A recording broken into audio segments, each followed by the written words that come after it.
في قصة عجيبة سبحان الله ذكرها الإمام بن كثير، وذكر احتمال أن قائل هذه الكلمة قالها قبل إسلامه، عمرو بن العاص الصحابي الجليل.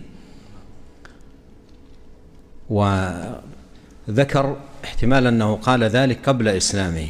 ذكر قصة أن عمرو بن العاص لقي مسيلمة الكذاب في اليمامة، فقال له مسيلمة: ماذا أنزل على صاحبكم؟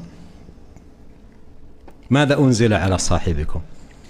قال: أنزل عليه سورة وجيزة بليغة. قال: وما هي؟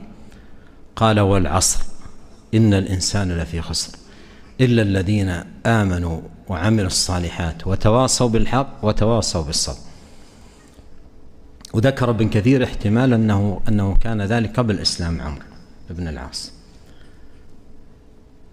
فلما قال له ذلك عمرو وقرأ عليه السورة، أطرق مسيلمة الكذاب رأسه قليلا وقال له: وأنا أنزل علي مثلها.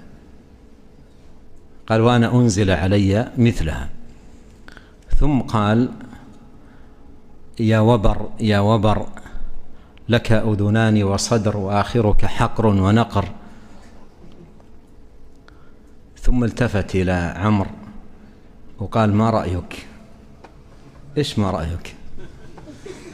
إيش ما رأيك؟ مدام أنزل عليك ما رأيك؟ فقال له عمرو، قال له عمرو بن العاص: والله إنك تعلم أني أعلم أنك كاذب. والله إنك تعلم أني أعلم أنك كاذب. ما أحتاج شرح ولا أحتاج إلى بيان. لكن الشاهد من القصة هذا الوصف العجيب لهذه السورة. قال: سورة وجيزة وبليغة، والله هي كذلك.